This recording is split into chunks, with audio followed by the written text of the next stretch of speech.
Kita mulai. Assalamualaikum warahmatullahi wabarakatuh. Jadi di mata kuliah pemrograman lanjut ini kita akan belajar mengenai bahasa pemrograman, masih menggunakan C++. Nanti yang akan kita dalami adalah di pemrograman yang berorientasi objek. Atau dalam bahasa Indonesia kan itu ya, pemrograman berorientasi objek. Kemudian kalau di bahasa Inggrisnya lebih sering disebut adalah object oriented programming. Mungkin sudah sering kalian dengar ya. Saya share screen dulu.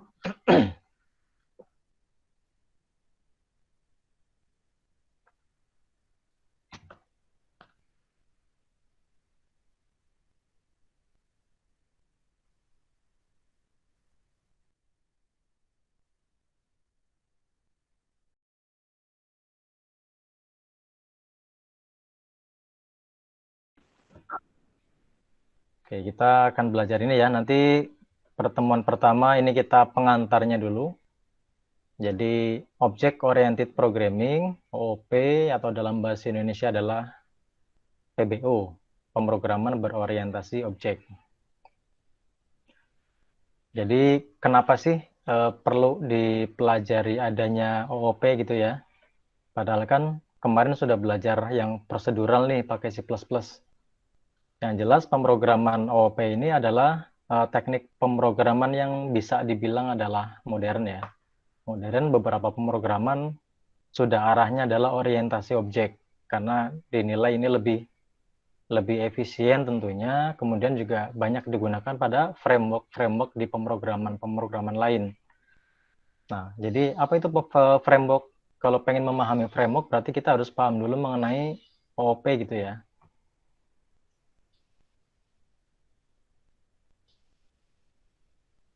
Nah, ini kan bisa pakai pemrograman dengan prosedural. Kenapa sih perlu belajar ini? Kalau misalkan program kita menggunakan yang prosedural, bisa nggak? Menurut kalian bisa nggak sih? Kita nggak usah belajar ini OOP, pakainya prosedural, bisa nggak?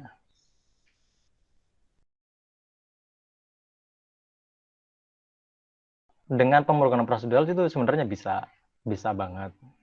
Jadi kenapa sih harus pakai OOP ya? Sebenarnya bisa, tapi yang jelas masalahnya jika program yang dibuat semakin besar ya, semakin banyak codingannya dalam satu baris coding, kemudian semakin kompleks. Nah, itu kalau semakin banyak, semakin kompleks itu ketika ditemukan istilahnya kayak bug gitu ya, yang kemarin kita bicarakan, atau misalkan mau dilakukan maintenance, mau diperbaiki atau mau seperti apa, itu relatif lebih sulit dibandingkan dengan yang pemrograman berorientasi objek. Nah, makanya dari itu ya banyak beberapa itu ya kelebihan-kelebihannya ya. Nah, itu diantaranya adalah masalah yang ditemukan atau masalah yang muncul. Jadi yang sudah kalian pelajari, yang sudah diketahui kemarin, yang sudah dicoba, dipelajari di apa namanya algoritma pemrograman, bahwa di pemrograman prosedural itu instruksinya dilakukan langkah demi langkah ya. Kalau kita bikin apa namanya algoritma dilakukan dari atas sampai ke bawah, dilakukan satu persatu ya, langkah demi langkah. Kemudian programnya juga dipecah-pecah ya menjadi beberapa prosedur atau kita kenalnya dengan fungsi. Jadi ada fungsi ini, fungsi ini, fungsi ini dipecah-pecah. Kemudian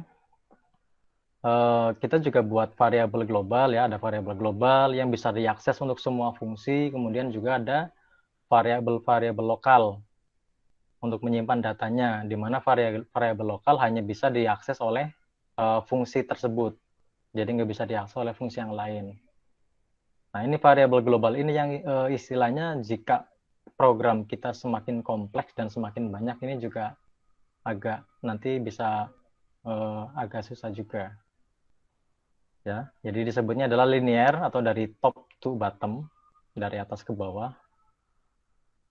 Beberapa contoh bahasa pemrogramannya ya yang menggunakan prosedural, diantaranya ini ada Fortran, kemudian ada Algol, ada COBOL, ada Pascal, C gitu ya, ada PHP, ada JavaScript. Ini contohnya, kemarin juga sudah kalian coba-coba mungkin yang waktu algoritma pemrograman, di mana bisa kita lihat ada apa namanya, di situ ada deklarasi-deklarasi, ada fungsi gitu ya.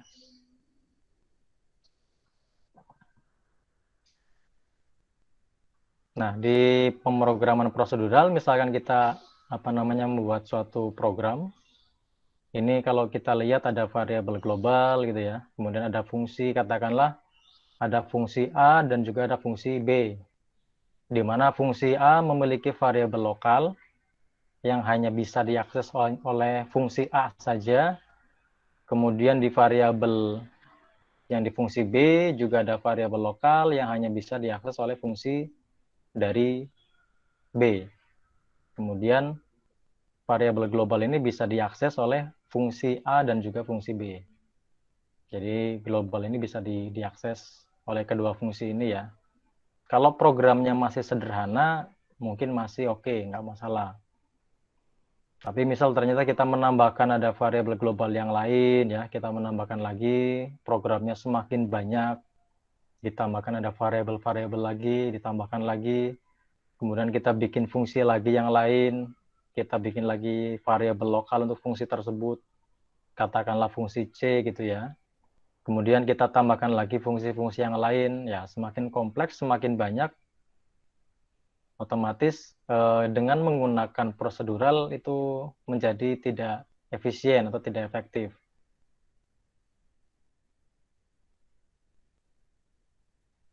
Ya, jadi semakin besar program, kemudian semakin banyak variabel dan prosedur yang harus dibuat ya. Kita bikin variabel lagi, mau diperbanyak lagi kita bikin variabel lagi. Nah, sehingga programnya, kode programnya akan sulit dimodifikasi. Misal program yang kita bikin kemudian akan di-handle atau ditangani oleh programmer lain gitu ya. Jadi karena baris programnya udah sangat banyak, kemudian tidak terorganisir dengan baik, nanti biasanya kalau programmer yang biasa membuat program dengan yang istilahnya masih newbie itu kelihatan ya. Kelihatan dari misalkan itu prosedural ataupun nanti yang berbasisnya OP itu kelihatan mana codingan yang bisa disebut ini codingannya clear nih, baik gitu. Ada yang codingannya oh ini codingannya masih bisa dibilang belum clear gitu ya. Jadi kalau kodenya sudah sangat banyak dan masih menggunakan prosedural, itu ketika ditangani oleh programmer lain atau dipakai oleh programmer lain itu akan sulit dimodifikasi. Atau dalam artian katakanlah kita seorang programmer, kita bikin software, kita bikin program, kemudian program tersebut atau misalkan software tersebut kita apa namanya kita jual gitu ya, kita jual programnya untuk misalkan membangun suatu software kemudian dijual. Sistemnya misalkan adalah sistem jual putus. Kita jual software putus gitu tanpa maintenance dari kita. Kita jual ke suatu perusahaan, misalkan kita jual software di perusahaan bank gitu ya, atau kita bikin software untuk dijual ke katakanlah misalkan sistem informasi di rumah sakit atau untuk di sekolah gitu ya.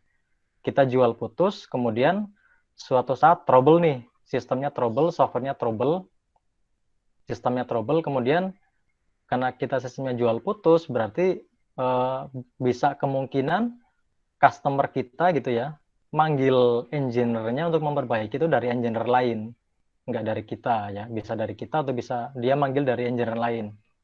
Misalkan manggil dari engineer lain, kemudian mau memperbaiki program yang error yang sudah kita jual. Nah, kalau misalkan programnya masih prosedural dan sangat banyak, itu agak relatif lebih sulit untuk dimodifikasi gitu ya. Jadi kemungkinan untuk dibaca programmer lain juga agak sulit, apalagi misalkan apa namanya baris codingnya belum clear istilahnya. Ini sebagai gambaran saja gitu sih istilahnya. Kalaupun nanti dari program yang kita jual mau kita keep istilahnya dirahasiakan juga kan sebenarnya bisa. Tapi beberapa kan bisa juga kita jual dengan codingnya. Katakanlah kita mau jual codingnya adalah yang berkaitan dengan mikro misalkan gitu ya. Yang kaitannya dengan microcontroller, kita bikin sistem mikro, kita coding hardware-nya, kita jual itu ada yang sistemnya adalah kita kunci, dalam artian nggak bisa diotak-atik sama orang lain. Ada juga yang kita jual apa namanya hardware-nya beserta coding gitu loh. Berarti ini kita apa namanya yang kita bahas adalah jika coding kita serahkan juga di customer. Seperti itu. Kalau misalkan nanti yang kalian bikin atau nanti yang kita bikin mau dijualnya adalah mau di keep biar nggak dikasih juga nggak masalah. Tapi kan ini dalam artian program kita open, kita jual dan kita kasih. Kemudian ada trouble nih. Nah itu kalau misalkan masih apa namanya menggunakan yang prosedural juga agak relatif lebih sulit gitu ya. Jadi kita berbicaranya itu bisa di open gitu loh. Ya.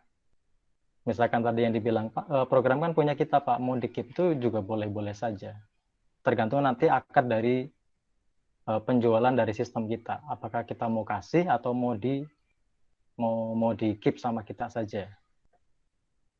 Kalau yang berbasis project-project biasanya kan ada yang tolong dong dibikinin programnya. Nanti programnya saya minta juga itu ada yang seperti itu. Seperti itu gitu ya. Oke, itu ya. Jadi karena programnya sudah terlalu kompleks, jadi ya itu menjadi masalah kalau yang di prosedural. Tuh, kemudian di OOP atau Object Oriented Programming ya. Jadi OOP atau di dalam bahasa Indonesia adalah PBO, pemrograman berbasis objek adalah paradigma ya. Paradigma atau cara pandang atau teknik pemrograman yang berorientasinya pada objek. Kalau yang tadi prosedural kita orientasinya kita bikin fungsi gitu ya, bikin fungsi, manggil-manggil variabel dan lain sebagainya. Nah, kalau yang di OOP nanti kita fokusnya adalah bikin objek dan bikin kelas. Di mana nanti si apa namanya variabel-variabel yang sudah kita buat itu terdapat di dalam objek dan juga di dalam kelas. Jadi nanti di dalam kelas itu nanti isinya adalah variabel dan juga fungsi. Jadi variabel istilahnya ada yang menyebutnya di dalam OOP adalah atribut, bisa kita sebut sebagai atribut. Kemudian untuk fungsi-fungsinya ada juga yang menyebutnya adalah sebagai behavior ya, behavior atau juga metode. Metodenya seperti apa. Nah, ini sistem ini terdiri dari komponennya ada kelas atau objek yang dapat melakukan interaksi dengan kelas atau objek lainnya untuk menyelesaikan suatu tugas. Jadi kalau yang tadi di prosedural untuk menyelesaikan tugasnya itu dia berurutan dari top ke down. Kalau yang ini kelas-kelas yang sudah kita buat itu bisa saling berinteraksi untuk menyelesaikan tugas yang ada. Kemudian ini ya pada OOP fungsi dan variabel ini dibungkus dalam sebuah objek atau kelas. Jadi setiap kelas, setiap objek itu di dalamnya terdapat fungsi, terdapat juga variabel. Jadi masing-masing itu punya variabel dan punya fungsi. Jadi kayak suatu objek itulah. Kalau yang sebelumnya itu dia fungsi-fungsinya ada banyak, kalau sekarang setiap objek punya fungsi masing-masing dan juga punya variabel masing-masing. Yang ini ya, yang dapat saling berinteraksi sehingga membentuk sebuah program. Ini di OOP. Nah, ini di dalam OOP ya penyebutannya variabel disebut juga atribut atau juga properti. Jadi variabel-variabel yang biasanya kalian deklarasikan di apa namanya di depannya di awal ya. Misalkan katakanlah variabel ini integer. Integer A sama dengan 10 misalkan. Jadi yang variabel-variabel itu dimasukkan di dalam suatu kelas. Kemudian juga ada fungsi-fungsi. Fungsi nanti disebutnya adalah behavior atau metode ya di dalam pemrograman. Pemrograman di OOP. Nah, ini gambaran contohnya saja. Jadi kalau kita punya suatu objek, nah objek ini isinya adalah ada ini ya, Contohnya misalkan kita punya integer usia, ya ini variabel. Kemudian ada nama, ini nilainya string. Kemudian fungsinya ini juga contohnya ini ya get age untuk mendapatkan usia, ini fungsi. Kemudian ada fungsi yang bisa merename. Jadi fungsi-fungsi kemudian ada variabel ini semuanya dibungkus di dalam satu objek atau kelas. Kalau yang di prosedural itu dideklarasikannya di global sama di lokal ya. Kalau ini di dalam masing-masing objek, di dalam masing-masing kelas itu dia punya variabel dan juga punya fungsi, ya, atribut dan juga metode atau behavior.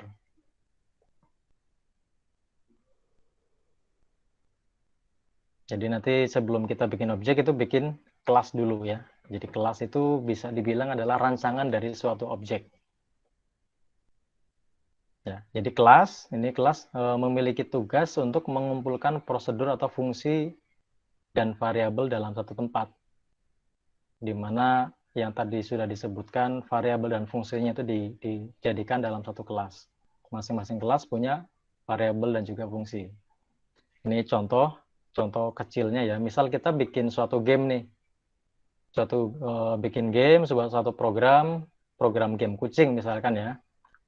Program game kucing, kemudian di dalamnya nanti akan kita buat katakanlah kelas ya, ataupun fungsi, di mana di dalamnya ada nanti kucing dan juga ada makanan. Kalau kita bikin programnya secara prosedural, nah itu seperti biasa ya, kita deklarasikan untuk variabelnya, di mana variabel yang di prosedural ini kita bikin misalkan sebagai variabel pertama adalah mood dari si kucingnya. Kita bikin untuk moodnya. Nah, ini moodnya nilainya adalah dia happy ya, dia senang.